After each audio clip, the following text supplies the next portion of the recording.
Well, for everybody on the phone, thanks so much for joining us. My name's Tabitha Fuchs, and I work with the team at Diamond IT. And we are thrilled that you're here for the first seminar in our winter seminar series. This one is Digital Nomads, Why the Pandemic is the Nail in the Cybersafe Coffin. And our esteemed panelists are Cindy Carter. And as you can see, she is the CISO in the office of the CISO for Checkpoint Software Technologies, and Austin Hampton, Productivity Solutions Consultant for PAX 8.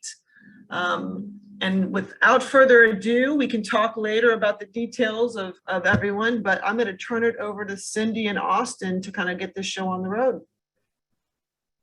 Thank you, Tabitha, and hello, everyone from wherever you are joining us in your digital nomadic existence.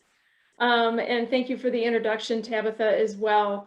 I was really intrigued by this topic when we started to discuss it, and the more and more I started to think about it, the more excited I got. So I'm super excited to be here with all of you today. I am Cindy Carter with Checkpoint Software Technologies, and I am joined by Austin Hampton with PAX 8. And I'd really like to thank Diamond IT for bringing us all together today to have this conversation. So if someday we come out of our nomadic existence and we're all together, I'm going to share with you a little bit about me. I'd like to learn a little bit about the folks that I'm talking with as well. I'm born and raised in Detroit, Motor City capital, where there's an ice rink on every corner. And I now live in Kansas City, though, where there's barbecue on every corner. But growing up in Michigan, I was actually an Olympic hopeful. That's not a joke. I trained for years, about 6 hours a day on the ice. And by the time I was in my mid-teens or so, reality set in that even though I had been skating competitively and had done well, there's only a very small handful of folks that actually get to make it to that Olympic podium. So I started to focus on my education. My mother was a nurse. My father worked at IBM, so I had healthcare and technology that really motivated me. I was intrigued by both, so I started med school. A few years into that, looked at 8 years plus of medical school debt and decided I'm going to get the IT degree. And I'm so happy I did. And actually, throughout my career, I've had an opportunity to work in healthcare institutions, financial institutions, startups, and enterprises alike. And really, it was when the cybersecurity fork in the road presented itself to me that I really found my purpose with my career. And it really is what I call it, when you're in security, there's a special calling for it. You want to help protect humans, you want to help protect their data. And if you actually look on page 6 of the CISSP book, depending on which print version you have, it says the #1 goal for security is human safety. And that just felt right. So as I've found myself along the way doing the work as a security leader or a CISO or CISO, depending on which part of the country you're from, I really have found that this is what has fulfilled my purpose as far as my career goes. So super excited to be here with all of you. Now let's talk a little bit here about being a digital nomad and this paradise that you see in all of these images where people are sitting in hammocks, or they're looking at a beach, or they're skiing down a mountain with a laptop strapped to them, whatever the case may be. But before we dive into what we really mean by being a digital nomad, let's get a clear definition of what we mean by being a digital nomad. And one of the folks at Diamond IT shared this. It's from our awesome source of Wikipedia, and actually this pretty much spells it out the way it is. But when you think about it, before the pandemic, a digital nomad was sort of living that pinnacle of life. They were free to roam about the earth and connect and get their work done. Were online without the typical constraints that some of us felt with going into the office, or that whole sort of 9 to 5 or 8 to 6 or whatever your hours were lifestyle. And in some ways, those digital nomads were perceived as being outliers, right? They weren't like the rest of us. And then the pandemic hit. And COVID-19 changed everything, as we know. And now literally everyone whose job can be performed online, whether they sit at home or they're lying in that hammock somewhere, is embodying some type of a nomadic lifestyle. So it's sort of intriguing to me as well. So, and let's not just talk about what's in the news, let's look at the numbers here. From 2019 until 2021, this most recent survey by MBO Partners shows that digital livelihood is here to stay. 112% increase in the number of workers from 2019, 7.3 million American workers, all the way up now to 15.5 million. That's a pretty significant jump in digital nomads. And then this slide here also gives another perspective.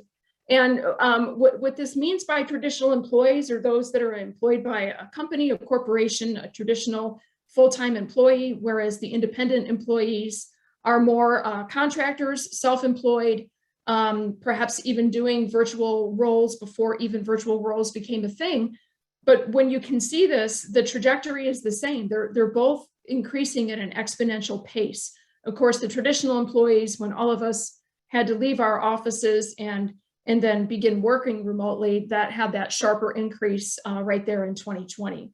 So it really just shows that no matter how you spin the numbers, this digital nomad livelihood is here to stay.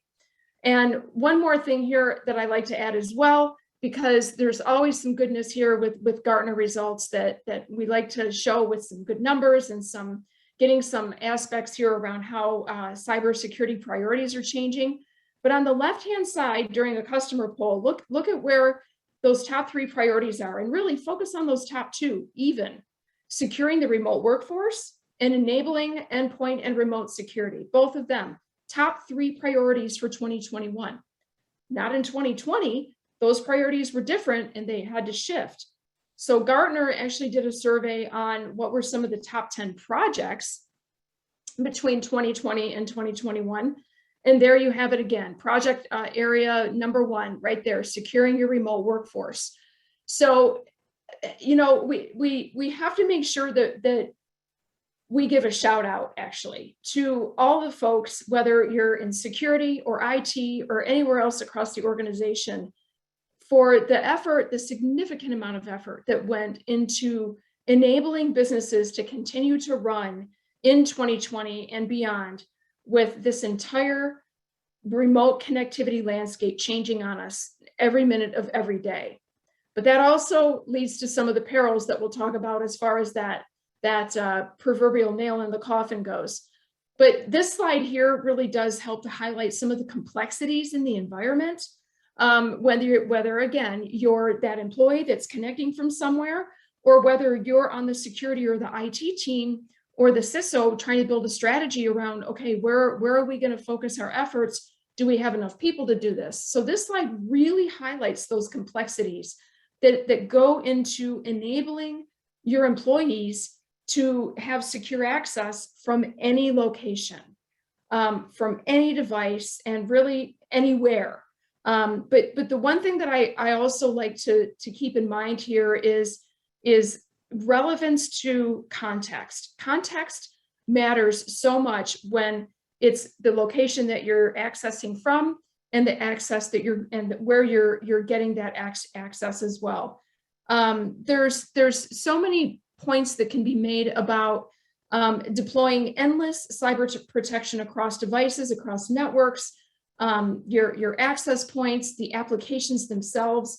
And so from your endpoint protection to mobile security, your network protections, the list is so very long. And this is what those security teams and the IT teams and the organization itself had to wrap their heads around with literally within weeks, within a weekend almost, when in March 2020, when the global shutdown was announced. Within a weekend or two, this is exactly what our work environment became. Now, where does this leave our end users, right? This is exactly how most users felt about security even before the pandemic. A lot of times security protocols did not create a very frictionless or a very pleasant experience for our users. And those types of frustrations and that type of friction can still prevail even in the digital nomad lifestyle that we're leading now. So if an organization struggled with identity and access management, for an example, even before the pandemic and before the remote workforce, they're struggling with it even more now. So the other thing that we need to keep in mind is that as we transitioned to being digitally remote and this digital nomad existence, there's really no shutoff valve for us. When you are working across the globe, and think about this in terms of many organizations that have employees in other countries, it's difficult to just be able to shut it off, close your office door, walk out of the office, drive home, have that break in your mental state. It's difficult to be able to do that when you're walking from your home office to your living room to the kitchen and you hear that ping on your phone, and you're inclined to go ahead and answer that. And so, but then what happens? Oh, I'm logged out. I can't log in. It doesn't recognize my face. I have to do this. And then panic and stress and all those types of things start to set in as the end user. So we really do have to keep in mind security and usability in this. And then, of course, as an industry, came the flood of conversations around zero trust. And we did not do a great job, in my opinion. We did not do a great job of helping everybody understand what zero trust really is and what it really means to you as an end user. So I've talked to folks that said, you know, a few months ago, I was sitting in an office. I had the access that I needed to do my job that the company hired me to do. They trusted me to have this access to this data to be able to do whatever my position requires. And now all of a sudden I'm hearing that nobody trusts me anymore. And it's not my fault the pandemic happened. So you start to think about the mental strain that this is putting on people. And maybe they feel like, okay, all of a sudden I'm not valued anymore. I'm not trusted anymore. And some of you may have heard the term, the Great Resignation. Some folks are starting to really get frustrated and fed up with not feeling that they have the same ability to be successful in their roles. So we have to absolutely think about that in terms of the Great Resignation or the employment revolution, whatever it is you want to call it, and really help educate our workforce. And I know that Austin will talk about this a little bit as well, but how a zero trust network architecture can enable us to have that access from anywhere, any place, the right person, the right time, the right data, all of those good things when it comes to coupling user and context together. I always like to say, long live the user and context. So burnout, right? That's the other thing I was talking about a few minutes ago, about not really having that shutoff valve. And when you start to think about not only the security and the IT teams that had to go about rallying to get this totally remote workforce enabled and everybody with the right access that they needed, but that, again, walking from your kitchen to your living room, to your basement, to your home office, wherever it may be, and never really fully being able to unplug.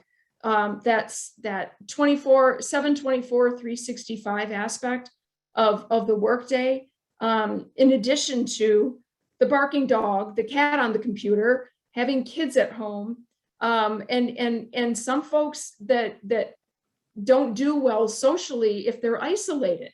Some folks need to have that camaraderie of being around other people, and that really led to a significant amount of stress in our industry, not just from a technology perspective, but really from that human safety and from that human well-being perspective. So there are solutions that many security providers have to help make this easier, not only on your security teams, but on your end users as well, making it more amenable to the new budgets that you've had to rethink now in terms of how you're going to spend for 2021 and beyond. And I'm going to let Austin go ahead and chime in here. And I'm going to hand it over to you as we start to think about what end user security and end user landscape really look like when it comes to upholding the privacy and the confidentiality of data, because that really is at the end of every click, every keystroke is that data to which your organization is responsible for protecting. So Austin, let's explore a couple of things about how do we solve for some of these nomadic security challenges, if you will, and that remote workforce landscape. How do we let's talk a little bit about that shared responsibility model for organizations that are putting applications in the cloud or putting data in the cloud. Let's talk a little bit about that. I'm going to let you take over. I'll go ahead and advance the slide for you if you're ready to go. Perfect. Thank you so much, Cindy. And hey there, everybody. Nice to get the chance to come here and speak alongside Cindy and representing of Pax8 and Diamond. A little bit of about myself. I'm a Microsoft SMB sales specialist. I hold the M365 MS900 certification. And a big part of my job that I do every day is really working with partners just all around the country to help end customers secure their remote workforce. March of 2020 was a big shock for a lot of businesses. And it just so happened that I happened to work for a cloud distributor. We were able to go fully cloud within 4 hours. Most businesses did not have that ability. They were not afforded that flexibility to do that. And what we've really seen in 2020 and 2021 really is the demand for this security, this compliance solutions to adjust to this very different landscape from 2-3 years ago. So we can go to the next slide. So when I am thinking about an end user, or I'm thinking about a business that is either in a hybrid work environment or just fully remote, I have typically 3 primary concerns. Now, with the loss of physical security, we don't have a building. I'm not badging in anymore. There's no one at a desk keeping me out. So that's one layer of security gone. The loss of network security, I'm no longer on my company's network. I'm actually just hooked into my own ISP here, and I'm assuming a lot of you guys are the same. And so as we move to this cloud or this cloud only or more cloud environment, Microsoft is taking on a lot of that security on those first layers for us. Microsoft's data centers, they're paying the security guards. They're paying for the air conditioning. They're paying for the antivirus. They're really keeping all of our data secure in the data centers. So the targets of attackers are actually starting to shift. When I think of hackers, I think of the movies from the 80s and, I got access to the network. I got access to the system. Typically, that wasn't a user that made a mistake. That was a vulnerability in the code. Well, now that Microsoft is maintaining the code, what's easier? Go attack Microsoft or target a user and see if I can get them to make a mistake? Because users are humans and humans make mistakes. So we've really gone from trying to just get network access, system access, to just, getting into a user's credential. And my biggest fears or my biggest concerns with what are the actual threats? Where are those threats coming from? Well, we really have to be concerned about the identity, the user's inbox, and any device they are using to access company resources, because that's where the money is. So, identity. We all have one. We all pray to God that no one ever steals it. Knocking on wood right now for that. But Microsoft identity, just a basic username and password. The way that I like to think about an identity as it relates to an end user and as it relates to your company data, the thing that we're trying to safeguard is every username and password is a front door to your M365 tenant. However many employees you have with login credentials, that's however many front doors you have. Some people 5, 10, some people hundreds, some people tens of thousands of front doors. And by having a password, that's essentially taking advantage of just the little lock on the small handle of your front door and trusting that that's all the security I'm ever going to need. Well, if a bad, awful actor comes along and, jiggles the handle on that front door, maybe I'm not that experienced. I don't really know what I'm doing. I'm just trying to get into any door that's unlocked. Well, I go to that door, jiggle the handle. The security worked. I move on to the next door. But what if I'm a little bit more experienced? What if I'm a little bit more targeted? What if I want to put in just a little bit more work? Well, I can kick that front door down. A couple tries, I can brute force my way in. And that's a huge, huge problem. 99% of all account breaches reporting, Microsoft reporting, is we're saying that 99% of them did not have MFA turned on. And one of the biggest things that we can do to ensure that we are safeguarding our resources is to enable MFA for all users. Now, a lot of people do not enjoy MFA. I completely understand that. It is an annoyance, but so is putting on your seatbelt. And if you don't do that, you could get a ticket. And the reason you could get a ticket is because if you don't do it, you could die. We don't have MFA police going around and writing tickets and citations for that. But not having it turned on when we really needed it, that can be a huge issue. So really wanting to make sure that we understand that with this shift of shared responsibility heavily going to Microsoft for these SaaS products. Oh, you're good. I was wrapping at last point on Okay. that. But for SaaS products, it's just that the identity is the primary security perimeter for each user. And now we're on to this. All right. So we were just really talking about the identity and really the fear of somebody either getting a hold of your identity or guessing it. And even if they get a hold of it or they guess it, if we have MFA and conditional access turned on, it's not going to do them a whole lot of good. But how awesome would it be if they just never lost their credential? Pretty great. So email security. Most attacks, I believe 90+% of all attacks originate in an inbox. And, if this was a couple years ago, I'd be here talking to you, about ransomware being your #1 fear. But it's actually not anymore. Ransomware is a problem. I'm not gonna negate that by any means, but these attackers are getting much more complex in their thinking. They're evolving their strategies.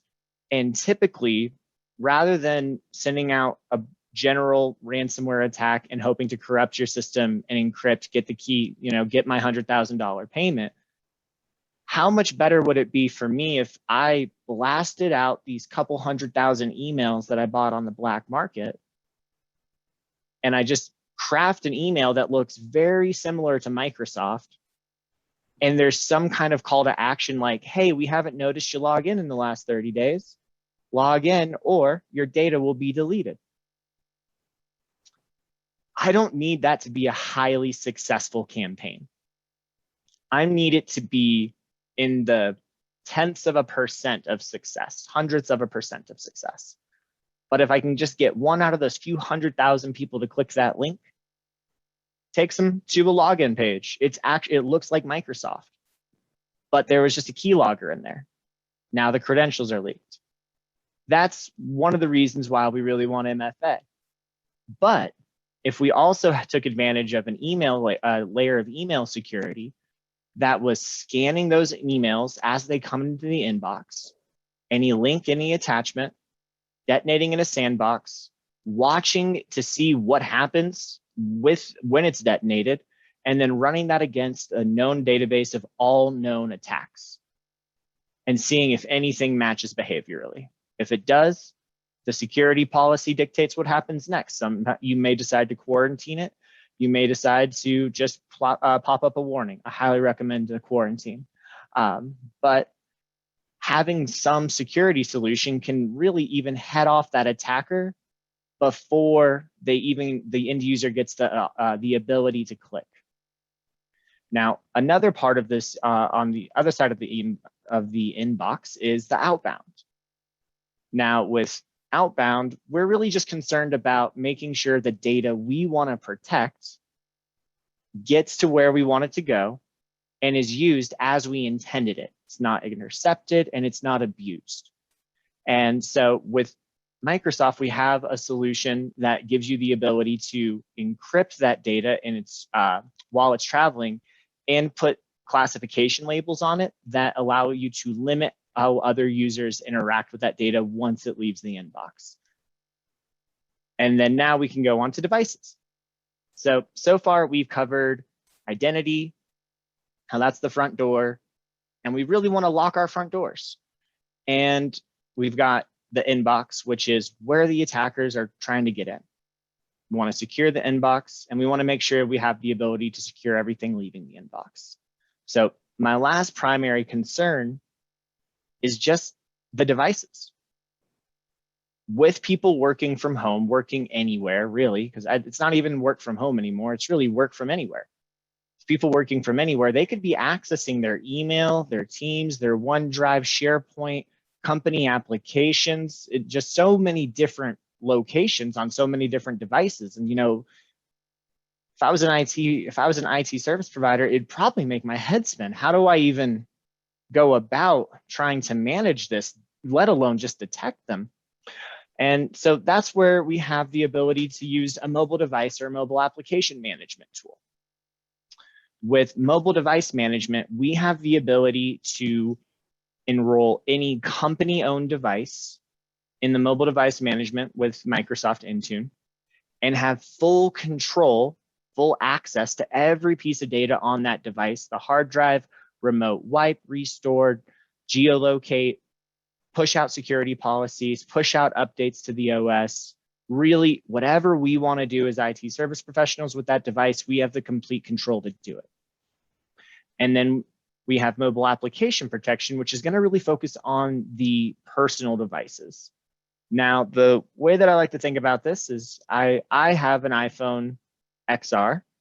My company did not provide that for me, but I, like many of you, will sometimes check my email, check Teams, open up a document on OneDrive.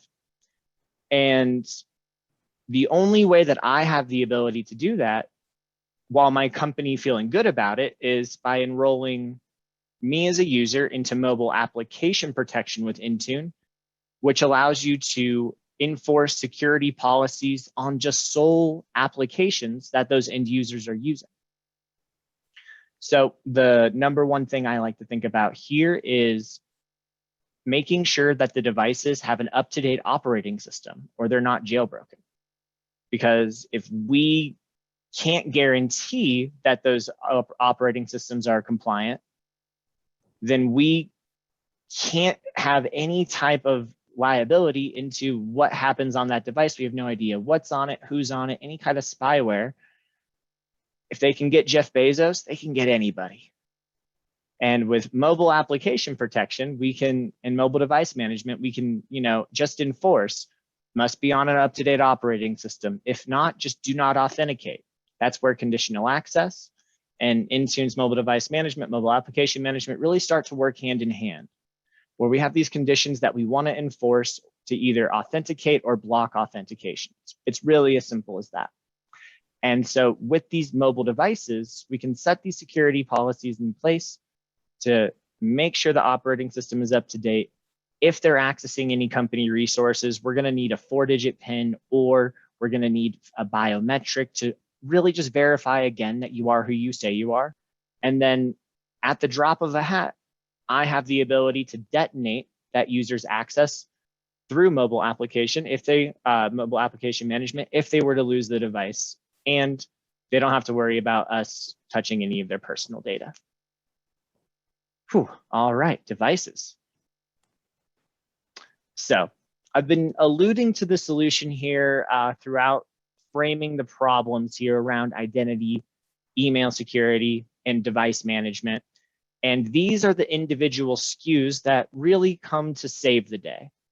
Azure Active Directory Premium P1 or P2 are going to provide conditional access, MFA, and single sign-on.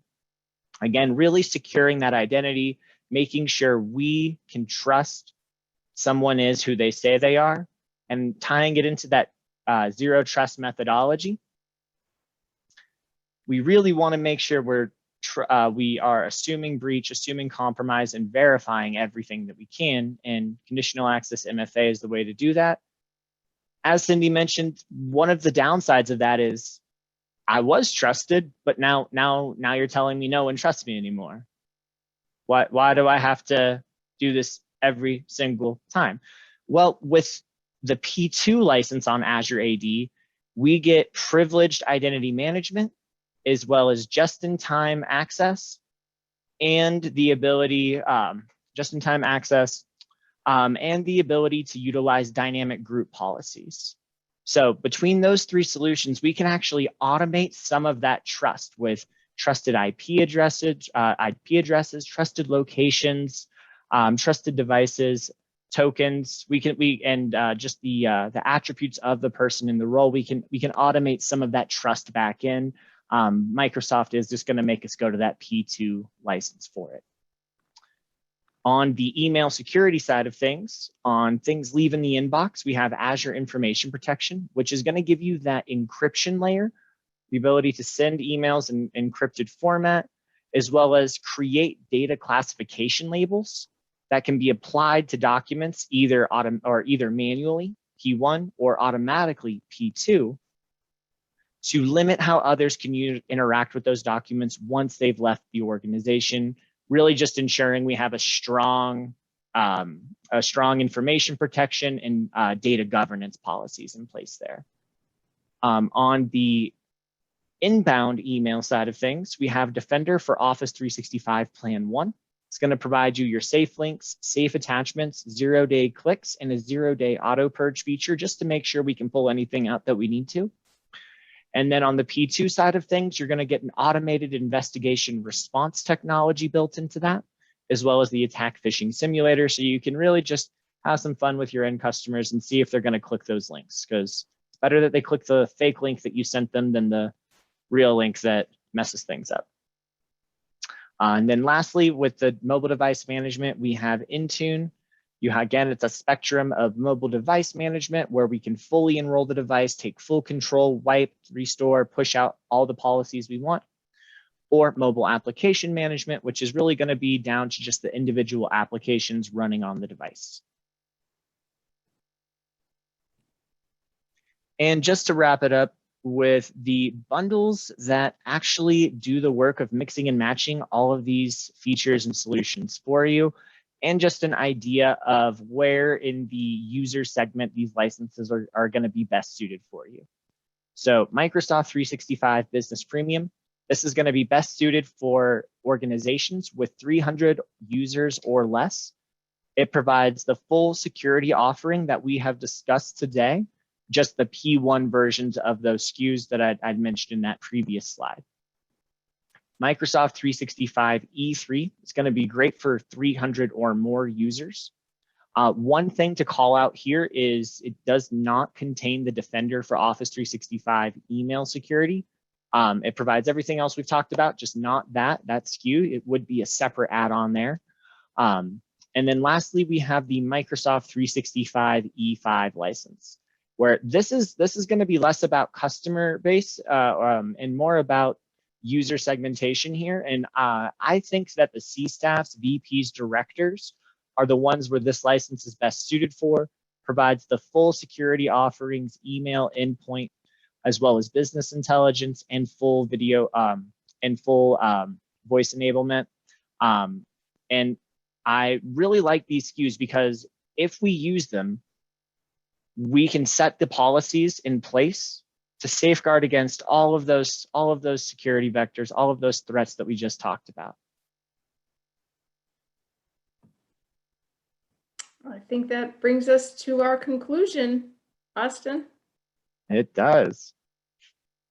Well, thank you guys so much. And as Cindy mentioned, the digital nomadic landscape is challenging. We're challenged with the face of being always on, always accessible, always available, but also being able to be secure, compliant, and turn off when we need to. And if we use the right technologies, we might be able to find some solutions that make that balance just that much easier for us. Austin and Cindy, we've actually got a couple questions if you all don't mind, have a few extra minutes. Sure, go ahead. Okay. Austin, I think you just answered this in a nutshell about the features that come with Microsoft 365 Business Premium licenses. Yeah, so the real quick, the features that come with Business Premium are going to be Azure Active Directory Premium P1. It's going to be conditional access, MFA, single sign-on, self-service password reset, and write-back capabilities. You're also going to get Defender for Office 365 Plan 1, which is that email security solution we talked about. You'll get Azure Information Protection Premium Plan 1, which is the data classification, data loss prevention, and encryption feature set. Lastly, you'll get Intune's mobile device or mobile application management to better secure and ensure compliance on those endpoints and mobile devices. Wonderful. And then I'm assuming this might go to you, Austin. The question is, isn't Microsoft moving away from password to secure identity? Yes, Microsoft is moving away from password to passwordless identity, which is really leveraging Hello for Business. And the challenge there is just getting everyone to adopt it. Most people really understand the concept of a password. And when we try to explain a passwordless environment to them, they usually kind of get this confused look. Jay, I got that myself.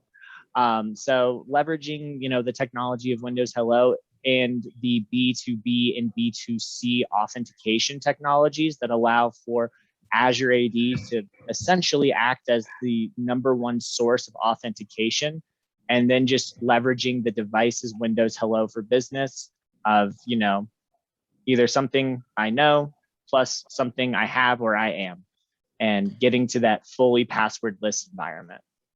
And if I may, Austin, the one thing strategically actually that CISOs and security teams and IT teams need to think about when they're going to adopt this is you do have to take a look at your underlying architecture. You need to make sure if you're in some companies, they'll say, well, we can't roll this all out at once. Well, then do it where you can get a specific group of users or a certain department or area of access that you can go and do this in stages.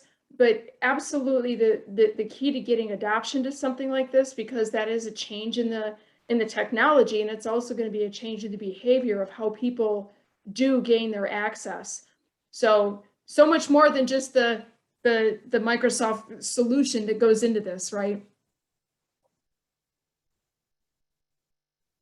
Well, Hello? Are you there? Yep. No, we're here. We're here. Just letting you. It's fascinating. So I think everyone's kind of just listening intently. Yeah. And we deliver. We said 45 minutes, and it's to the minute. I just want to say thank you so much to Cindy and Austin and everyone who attended today. Like I said, this is just part 1 of our 5-part series, winter webinar series. And we will be sending out some more information about the second webinar. And I just want to thank you, Cindy and Austin, for everything. You're, as usual, informative, efficient, everything else. So thanks so much, and have a wonderful day, everyone. And please feel free to reach out to Cindy or Austin, or the team at Diamond IT will be sending this out via email. And hope everyone enjoys the rest of their day. Thank you for having us. Very much. You guys have a good one. You too. You as well.